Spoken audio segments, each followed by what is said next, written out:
사도신경으로 오늘 새벽 예배를 주님 앞에 올려드리겠습니다.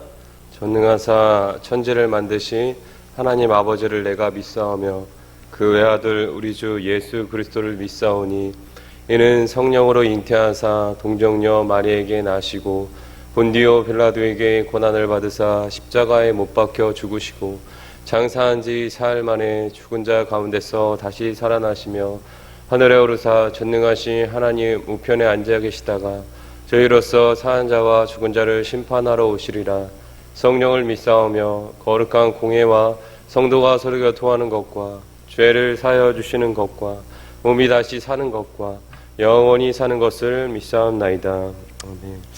하나님 아버지 감사합니다. 오늘 이 새벽 가운데 우리를 불러주시고 우리가 하나님의 말씀을 통하여서 우리 믿음이 자라나고 또 하나님의 말씀을 통하여서 하나님과의 바른 관계가 더욱더 풍성해질 수 있도록 역사해 주시옵소서. 이 모든 것을 주관하신 주님께 감사를 드리며 예수님의 이름으로 기도합니다. 아멘. 찬송가 435장 다 같이 찬양하겠습니다. 찬송가 435장입니다.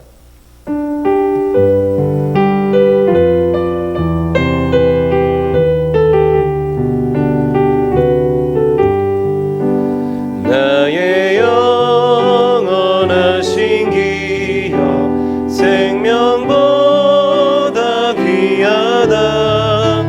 나의 갈 길 다가도록 나와 동행하소서. 주께로 가까이 주께로 가오니 나의 갈 길 다가도록 나와 동행하소서. 세상 국이 아니라 나 모든 명예 버리고 험한 길을 가는 동안 나와 동행하소서. 주께로 가까이 주께로 가오니 나의 갈 길 다가도록 나와 동행하소서. 어두운 골짝 지나가며 험한 바다 건너서 정금문에 이르도록 나와 동행하소서.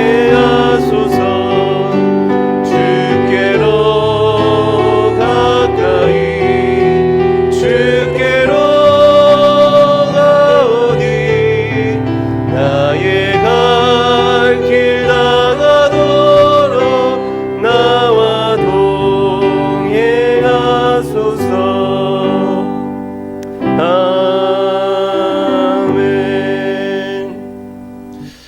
오늘 이 새벽에 함께 나눌 말씀은 이사야 63장의 말씀입니다. 오늘 우리가 다 같이 함께 나눌 말씀은 이사야 63장의 말씀입니다. 우리 말씀 다 찾으신 줄 알고 다 같이 봉독하도록 하겠습니다. 에돔에서 오는 이 누구며 붉은 옷을 입고 보스라에서 오른 이 누구냐. 그의 화려한 의복 큰 능력으로 걷는 이가 누구냐.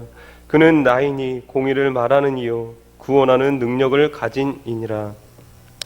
어찌하여 내 의복이 붉으며 내 옷이 포도즙들을 밟은 자 같으냐. 만민 가운데 나와 함께한 자가 없이 내가 홀로 포도즙들을 밟았는데 내가 노함으로 말미암아 무리를 밟았고 분함으로 말미암아 짓밟았으므로 그들의 선열이 내 옷에 튀어 내 의복을 다 더럽혔음이니 이는 내 원수 갚는 날이 내 마음에 있고 내가 구속할 해가 왔으나 내가 본즉 도와주는 자도 없고 붙들어주는 자도 없으므로 이상하게 여겨 내 팔이 나를 구원하며 내 분이 나를 붙들었음이라. 내가 노함으로 말미암아 만민을 밟았으며 내가 분함으로 말미암아 그들을 취하게 하고 그들의 선열이 땅에 쏟아지게 하였느니라.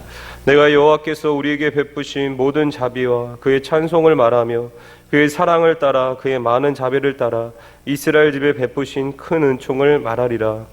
그가 말씀하시되 그들은 실로 나의 백성이요 거짓을 행하지 아니하는 자녀라 하시고 그들의 구원자가 되사 그들의 모든 환난에 동참하사 자기 앞에 사자로 하여금 그들을 구원하시며 그의 사랑과 그의 자비로 그들을 구원하시고 옛적 모든 날에 그들을 두시며 안으셨으나 그들이 반역하여 주의 성령을 근심하게 하였으므로 그가 돌이켜 그들의 대적이 되사 친히 그들을 치셨더니 백성이 옛적 모세의 때를 기억하여 이르되 백성과 양떼의 목자를 바다에서 올라오게 하시니가 이제 어디 계시냐? 그들 가운데 성령을 두시니가 이제 어디 계시냐? 그의 영광의 팔이 모세의 오른손을 이끄시며 그의 이름을 영원하게 하려 하시사 그들 앞에서 물을 갈라지게 하시고 그들을 기품으로 인도하시되 광야에 있는 말같이 넘어지지 않게 하시니가 이제 어디 계시냐? 여호와의 영이 그들을 골짜기로 내려가는 가축같이 편히 쉬게 하셨도다. 주께서 이와 같이 주의 백성을 인도하사 이름을 영화롭게 하셨나이다 하였느니라. 주여 하늘에서 구벼 살피시며 주의 거룩하고 영화로운 처소에서 보옵소서. 주의 열성과 주의 능하신 행동이 이제 어디 있나이까? 주께서 베푸시던 간곡한 자비와 사랑이 내게 그쳤나이다.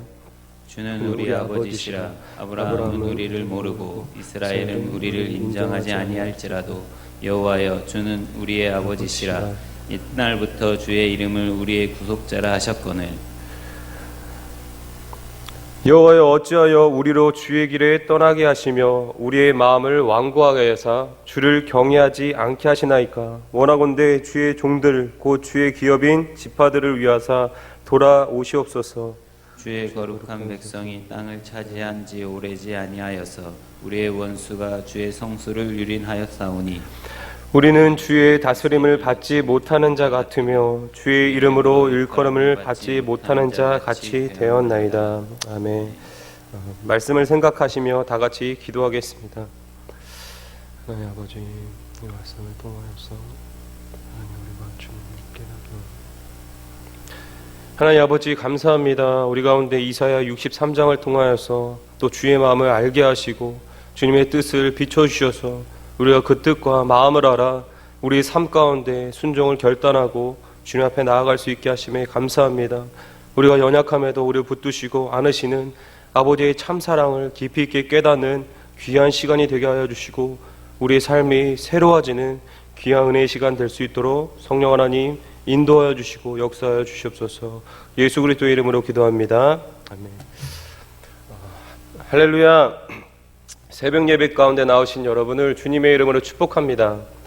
오늘은 이사야 63장의 말씀을 통하여서 우리가 하나님의 마음을 깨닫고 또한 이 말씀을 통하여서 우리의 믿음이 자라나 하나님과 깊은 관계의 자리로 나아가는 귀한 시간이 되길 축복합니다. 오늘 이사야 63장의 말씀은 세 단락으로 구분할 수 있습니다. 첫째는 여호와의 승리에 대한 내용과 두 번째는 이스라엘에게 베푸신 은총, 마지막은 자비와 사랑을 구하는 기도의 내용으로 63장의 말씀을 다루도록 하겠습니다. 먼저 첫 번째 단락인 여호와의 승리에 대해서 먼저 말씀을 나누고자 합니다. 여러분, 본문이 말하는 하나님의 승리는 마지막 때에 하나님의 작정하신 그 심판의 때에 거두는 승리를 의미하는 것입니다. 이미 예수 그리스도께서 십자가에 달리시고 부활하심으로 완전한 승리를 이루셨지만 아직 주의 자녀들에게 이 여호와의 승리는 완전히 이루어지지 않았습니다. 여전히 이 땅을 살아가는 모든 믿음의 사람들은 때로는 넘어지기도 하고 때로는 예수님의 승리를 부분적으로 맛보기도 한다는 것입니다. 그렇기 때문에 이 승리는 완전한 승리라고 말할 수 없는 것입니다. 여전히 사단이 이 세상을 잡고 있고 사단은 끊임없이 우리를 참소합니다.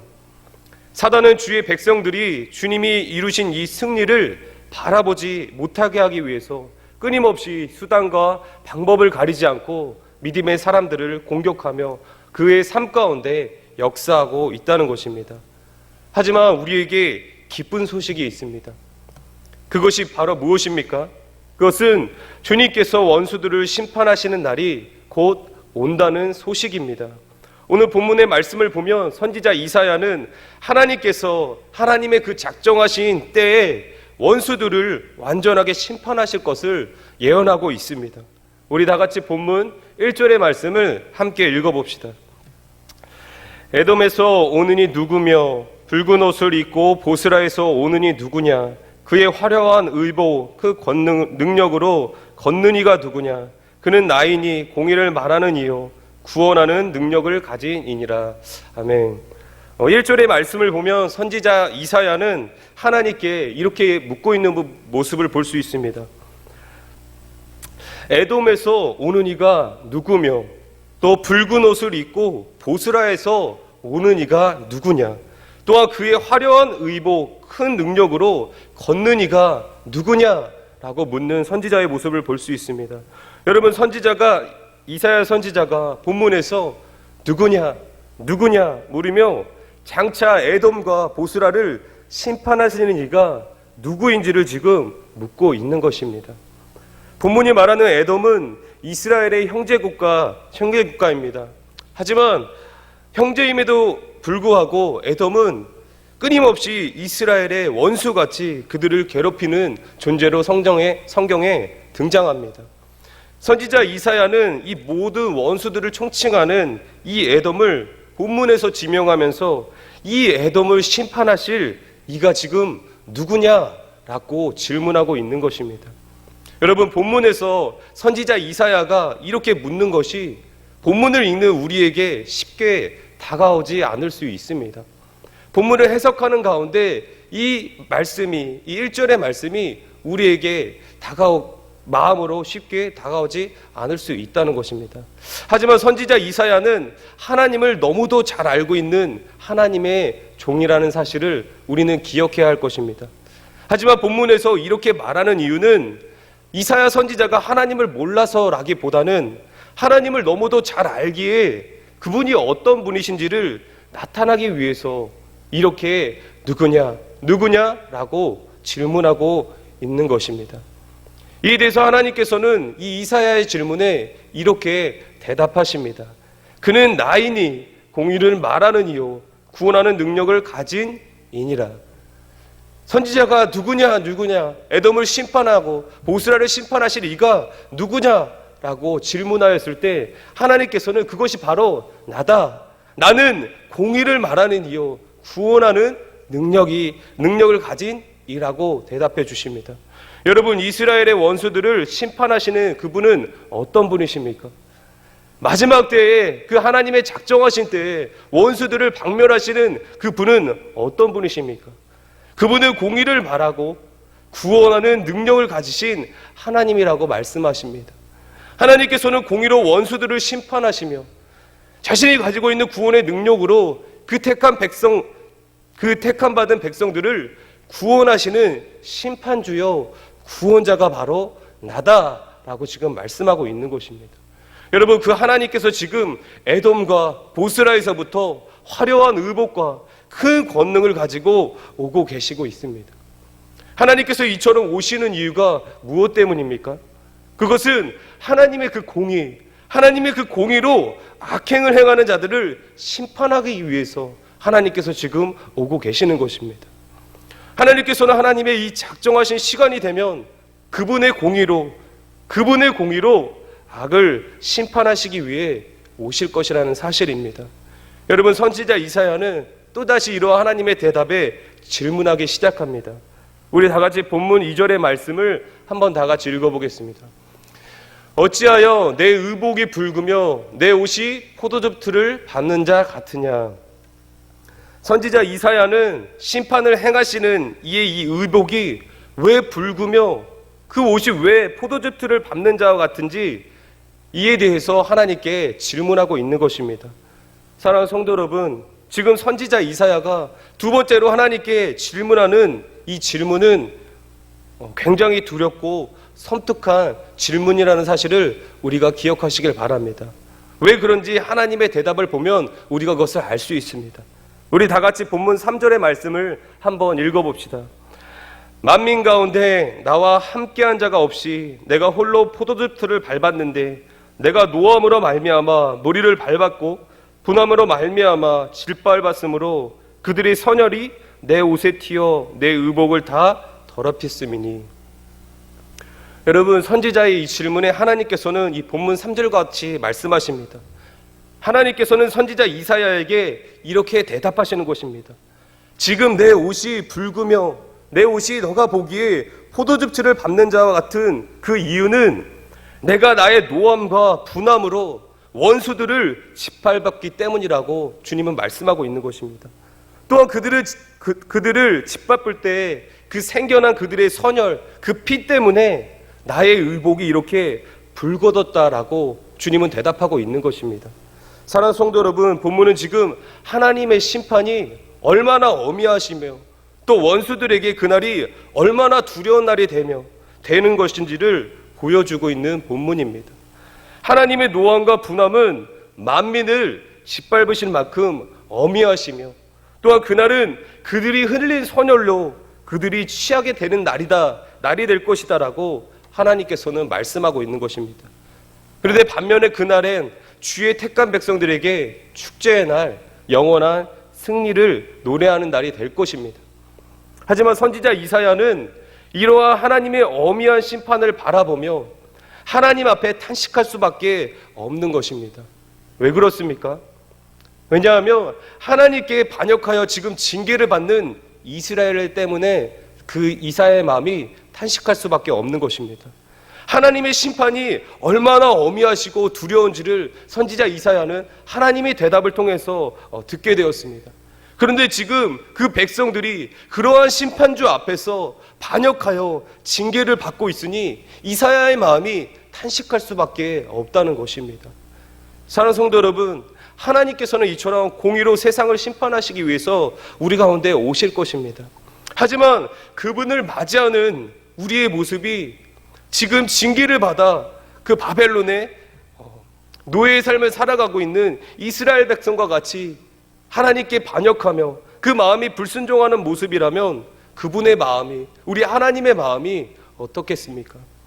여러분, 그렇기 때문에 우리는 오늘 본문 말씀을 통해서 영원한 승리를 우리에게 안겨주시는 그 하나님의 사랑에 대하여 더욱더 묵상하며 나의 삶을 점검하고 순종의 삶으로 방향을 전환해야 하는 그런 말씀이 되어줬으면 좋겠습니다. 여러분, 성령께서도 이처럼 우리의 연약함을 너무도 잘 아시기에 선지자 이사야가 오늘 그 백성을 바라보며 탄식하는 것과 같이 우리를 위해서 탄식하시며 하나님께 간구하시는 성령을 힘입어 우리가 그 힘의 능력을 통해서 순종의 자리, 하나님을 섬기는 자리로 나아가는 오늘 하루가 되기를 주님의 이름으로 축복합니다. 여러분, 이제 두 번째 단락에서는 이스라엘에게 베푸신 이 하나님의 은총을 선지자 이사야가 회상하며 반역한 그들과 하나님 사이를 중재하는 선지자의 모습을 살펴보게 됩니다. 그렇다면 하나님께서 이스라엘 백성들에게 과거에 베풀어 주신 그 은총은 무엇입니까? 선지자가 이렇게 하나님께서 그 백성들에게 베풀어 주시는 그 과거의 은총들을 회상하는데 그 과거에 하나님께서 이스라엘 백성들에게 베풀어 주신 그 은총이 무엇이냐는 것입니다. 우리 본문 8절과 9절의 말씀을 통해서 그 은총이 무엇인지를 한번 살펴보길 원합니다. 본문 8절과 9절의 말씀입니다. 그가 말씀하시되 그들은 실로 나의 백성이여 거짓을 행하지 아니하는 자녀라 하시고 그들의 구원자가 되사 그들의 모든 환난에 동참하사 자기 앞에 사자로 하여금 그들을 구원하시며 그의 사랑과 그의 자비로 그들을 구원하시고 옛적 모든 날에 그들을 두시며 안으셨으나. 하나님께서는 이렇게 고와 같은 이스라엘 백성들을 향하여 너는 나의 백성이다, 너는 나의 자녀다라고 불러주시는 은총을 베풀어 주셨다는 것입니다. 과거에 하나님께서는 이스라엘 백성들에게 너는 나의 백성이다, 너는 나의 자녀다, 나는 너의 아버지다라고 그러한 은총을 이스라엘 백성들에게 언약으로 은총을 베풀어 주셨다는 것입니다. 또한 모두 환난에 동참하사 그들을 위로하시고 그들을 안으심으로 그들을 온전하게 보호하시는 그 은총을 하나님께서 과거에 베풀어 주셨다는 것을 우리가 살펴볼 수 있다는 것입니다. 그런데 그들은 어떻게 했습니까? 하나님께서 그들을 보호하시고 자녀라 불러주시고 백성이라 말씀하신 그 하나님 앞에, 그 사랑의 아버지 앞에 이스라엘 백성들은 어떻게 행했느냐는 것입니다. 그들은 하나님을 속기 떠나 다른 우상을 섬겼습니다. 하나님과 원수 맺는 자들과 함께 하나님께 반역하는 그 자리에 하나님의 선민, 하나님이 자녀라고 부른 그 자녀들이 서 있었다는 것입니다. 여러분, 이는 성령을 근심하게 하는 행위이며 하나님의 진노를 쌓는 행위입니다. 그래서 하나님께서 그들을 향하여 어떻게 하셨습니까? 하나님께서는 그들에게 노하시며 그들을 징계하시며 그들을 치셨다라고 오늘 본문 이사야 63장은 말하고 있습니다. 여러분, 이러한 모습을 보며 이사야 선지자는 탄식할 수밖에 없는 것입니다. 하나님의 사랑을 받은 자들이 이제는 하나님의 노함을 받는 자들로 전락해버린 그 모습을 보며 선지자 이사야는 어찌 탄식하지 않을 수 있겠습니까? 여러분, 하지만 그럼에도 불구하고 이사야 선지자는 본문 11절 이하의 말씀을 통해 또다시 하나님 앞에 나아가 하나님의 은혜를 주신 그 백성들에게 하나님의 은혜를 주신 그 은혜를 기억하며 그들과 하나님 사이를 중재하는 모습을 본문 11절 이하의 말씀을 통해서 볼 수 있습니다. 여러분, 본문 11절 이하의 말씀을 보면 과거의 모세를 통해서 어떻게 하나님께서 이스라엘 백성들을 구원하셨는지를 회상하는 이사야의 모습을 볼 수 있습니다. 그러면서 선지자는 그 하나님이 이제 어디 계시는지를 계속 묻는 모습을 본문 11절은 또한 보여주고 있다는 것입니다. 여러분, 이는 이사야 선지자가 하나님을 아는 지혜가 없어서 이렇게 말하는 것이 아니라 지금 징계를 받아 삶의 소망을 잃어버린 자들에게 과거에 역사하셨던 그 하나님의 은혜가 얼마나 필요한지에 대해서 말씀하고 있는 것입니다. 사랑하는 성도 여러분, 이러한 선지자 이사야의 모습은 현대를 살아가는 몸된 교회들을 위해 끊임없이 중보하시며 기도하시는 예수 그리스도를 보게 합니다. 우리는 끊임없이 하나님께 반역하고 불순종함으로 하나님의 이런 진노를 쌓지만 연약한 우리를 위해서 예수님께서는 날마다 중보하시며 하나님 앞에서 우리를 보호해 주신다는 것입니다. 우리를 변호해 주신다는 것입니다. 여러분, 우리는 이러한 예수님의 모습을 보며 또한 우리에게는 구원을 받을 만한 아무런 공로가 없음을 다시 한번 깨달아야 할 것입니다. 우리가 구원받고 은혜 받는 이유는 오직 예수 그리스도의 그 대속과 우리의 연약함을 중보하시는 그 예수님의 중보 때문임을 우리는 기억해야 한다는 것입니다. 여러분, 이처럼 연약한 우리를 위해서 중보하시는 예수님이 계시기 때문에 우리가 이처럼 하나님의 은총을 받을 수 있음을 기억하시고 오늘도 하나님을 아버지라 부르며 하나님과 동행할 수 있음에 감사하는 이 모든 것이 하나님의 은혜요 은총임을 겸손하게 고백하는 우리 모두가 되길 주님의 이름으로 축복합니다. 우리 다 같이 14절의 말씀을 한번 읽어보도록 하겠습니다. 여호와 영이 그들을 골짜기로 내려가는 가축같이 편히 쉬게 하셨도다. 주께서 이와 같이 주의 백성을 인도하사 이름을 영화롭게 하셨나이다 하셨느니라. 여러분, 본문 14절은 하나님께서 반역하고 불순종한 백성들을 이제 끝까지 책임지시며 인도하시겠다라는 모습을 보여주는 말씀입니다. 비록 하나님의 징계로 포로 생활을 살게 되는 이스라엘이지만 하나님께서는 징계의 이 시간이 끝나고 그들이 회개하고 돌아온다면 하나님께서는 그들을 향하여 반드시 회복하시겠다라는 소망의 메시지를 담고 있다는 것입니다. 여러분, 이러한 모습은 한 번 택한 백성들을 신실하게 인도하시며 책임지시는 하나님의 모습을 보여주는 본문입니다. 하나님께서는 우리가 괘씸해서 징계를 주시는 분이 아니십니다. 그분은 공의의 하나님이시며 그분의 공의는 악을 미워하며 심판하는 속성을 가지고 계십니다. 그렇기 때문에 하나님께서는 택한 백성에게 징계를 행하시는 것입니다. 징계는 그들에게 쓰고 괴로운 것이지만 결국 이 하나님께서 베풀어 주신 이 징계를 통하여서 택한 백성들은 하나님께 반드시 돌아오게 된다는 것입니다. 사랑하는 성도 여러분, 하나님께서는 하나님의 공의로 악인들을 심판하신 것 같이 그 백성들에게 역사하시기를 원치 않으십니다. 이것이 주님의 마음입니다. 이것이 택한 백성들에게 징계를 허락하시는 주님의 마음인 것입니다. 여러분, 한 번 택한 백성들을 끝까지 인도하시며 구원의 자리로, 회복의 자리로, 또한 소망의 자리로 인도하시는 분은 우리가 징계를 통해서 하나님의 은총을 받기 원하신다는 것입니다.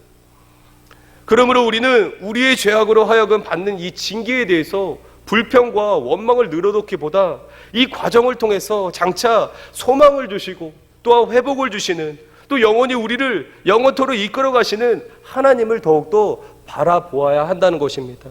사랑하는 성도 여러분, 우리의 죄악으로 하여금, 나의 죄로 하여금 지금 하나님의 징계 가운데, 고난 가운데 있는 성도님들이 계십니까?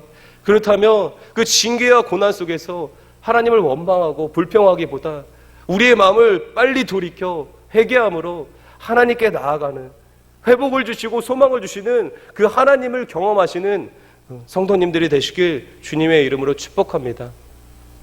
이제 본문의 마지막 단락에 대한 내용을 한번 살펴보도록 하겠습니다. 마지막 단락의 본문은 이사야 64장과 연결되어지는 그런 부분이기에 여기서는 간략하게 말씀을 정리하며 간략하게 말씀을 나누도록 하겠습니다. 본문의 내용은 선지자 이사야가 하나님께 자비와 사랑을 구하는 기도의 내용을 보여주고 있습니다. 본문에서 우리는 이스라엘이 하나님께 범죄함으로 하나님의 징계를 받고 바벨론에 잡혀가 있는 그 상황을 전제로 하여서 하나님께 간구하는 이사야의 모습을 보게 됩니다. 그 간구의 내용을 살펴보면 이사야 선지자는 바벨론에 잡혀있는 그 이스라엘 백성들을 바라보며 하나님께서 그들을 긍휼히 여겨주실 것을 기도하고 있는 것입니다. 그들을 불쌍히 여겨달라고 호소하고 있는 모습을 볼 수 있습니다. 우리 다 같이 본문 15절의 말씀을 다 같이 읽어보겠습니다. 주여 하늘에서 굽어 살피시며 주의 거룩하고 영화로운 처소에서 보옵소서. 주의 열성과 주의 능하신 행동이 이제 어디 있나이까? 주께서 베푸시던 간곡한 자비와 사랑이 내게 그쳤나이다. 여러분, 선지자 이사야는 하나님께서 어떤 분이신지를 너무도 잘 알고 있습니다. 선지자가 알고 있는 하나님은 전지전능하신 분이시며 선지자가 알고 있는 하나님은 자비와 사랑이 한이 없는 하나님이십니다. 그런데 그 하나님께 선지자 이사야가 뭐라고 호소하고 있습니까? 그 능력의 하나님이 이제는 어디 계시냐고 묻고 있는 것입니다. 또한 그 백성들에게 자비와 사랑을 베푸신 그 하나님의 역사가 이제는 그쳤다라고 하나님께 호소하고 있는 모습을 볼 수 있습니다. 또한 17절의 말씀을 보며 하나님께서 주의 백성들로 하여금 마음을 완고하게 하여 주님의 길에서 벗어나 이 백성들이 주님을 경외하지 않게 하신다라고 지금 선지자 이사야는 하나님께 호소하는 모습을 볼 수 있습니다. 사랑하는 성도 여러분, 왜 선지자가 자비와 사랑이 풍성하신 하나님께 이러한 호소로 반응하고 있는 것입니까? 이유는 단 한 가지입니다. 선지자 이사야는 하나님께서 자기 백성들에게 제발 돌아와 달라고 호소하고 있는 것입니다. 이렇게 하나님께 반역하고 하나님께 범죄하는 이 백성이지만 하나님 그들에게 돌아와 주시옵소서, 하나님 다시금 그들의 하나님이 되어 주시옵소서 라고 선지자 이사야는 역설적으로 이렇게 하나님께 호소하고 있는 것입니다. 여러분, 본문 17절의 말씀을 한번 읽어보도록 하겠습니다. 본문 17절의 말씀입니다. 여호와여 어찌하여 우리로 주의 길에서 떠나게 하시며 우리의 마음을 완고하게 하사 주를 경외하지 않게 하시나이까? 원하건대 주의 정들 곧 주의 기업인 지파들을 위하여 돌아오시옵소서. 선지자 이사야는 지금 징계를 받고 있는 백성들의 상태를 보고 있습니다. 그들은 하나님께 불순종함으로 하나님께 징계를 받고 있다는 것입니다. 너무나 연약한 그들의 상태를 이 선지자 이사야는 잘 알기에 그들의 삶에 하나님께서 함께 하시지 않는다면 그 삶이 얼마나 비참한지를 선지자는 알기 때문에 선지자는 이처럼 역설적으로 하나님께 제발 주님 돌아와 달라고, 그 백성에게 와달라고 호소하는 것입니다.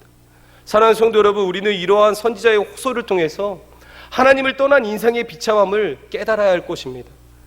또한 공의의 하나님께서 얼마나 죄를 미워하시는지, 더욱이 자기 백성의 죄악을 얼마나 마음 아파하시는지를 우리는 이 본문을 통해서 기억해야 한다는 것입니다. 여러분, 이 땅에 어느 누구도 스스로를 죄에서 구원할 자는 없습니다. 죄로 얼룩진 인간에게서 구원을 찾는다는 것은 불가능하다는 것입니다. 그렇기 때문에 우리는 더욱더 하나님을 바라봐야 합니다. 징계를 통해서라도 자기 백성을 구원의 자리로 인도하시는 그 하나님의 열심을 우리가 깨닫는다면 우리는 더 이상 불순종으로 하나님께 나아가지 말아야 할 것입니다. 또한 선지자가 이사야의 이 호소를 통해서 우리는 영원한 우리의 구속자 되시는 예수 그리스도를 기억해야 할 것입니다. 예수님께서는 우리의 죄를 사하여 주시고 십자가에 돌아가신 분이십니다. 허물 많고 흠 많은 우리를 위해서 예수님께서는 보혈을 흘려주셨다는 것입니다. 그래서 우리는 그 보혈을 의지하여 하나님께 나아갈 수 있는 은혜를 얻게 된 존재들입니다. 하지만 또다시 우리가 불순종함으로, 우리가 또다시 하나님께 반역함으로 그 은혜를 망각한다면 그것만큼 십자가의 사랑을 가치 없게 여기는 일은 없을 것입니다. 사랑하는 성도 여러분, 하나님은 긍휼과 자비가 한량 없으신 분이십니다. 비록 그의 백성들이 죄로 인하여서 하나님의 징계를 받지만 그들이 회개함으로 돌아올 때 하나님께서는 그들의 죄를 죄 없다 하시며 영원히 그들의 아버지가 되어주실 것을 약속하고 계시다는 것입니다. 또한 그들을 회복하셔서 더 이상 죄의 종로를 타는 자들이 아니라 하나님의 상속자로서 영원토록 그들과 함께 하여 주실 것을 약속하고 있다는 것입니다. 사랑하는 성도 여러분, 이 말씀이 얼마나 우리에게 소망이 되어집니까? 연약한 우리에게 이 말씀이 얼마나 희망과 소망의 메시지로 다가오지 않습니까? 여러분, 이 은혜 가운데 있기를 소망합니다. 이 은총과 하나님의 긍휼과 사랑 가운데 있기를 소망합니다. 하나님의 회복은 회개를 통해서 일어납니다. 하나님께서 우리에게 약속하신 것들은 우리가 주께로 돌아갈 때 반드시 이루어짐을 기억하시길 바라며 우리의 삶이 더욱더 하나님의 말씀에 순종함으로 그분의 은총을 받는 삶으로 변화되기를 주님의 이름으로 축원합니다. 우리 다 같이 기도하겠습니다.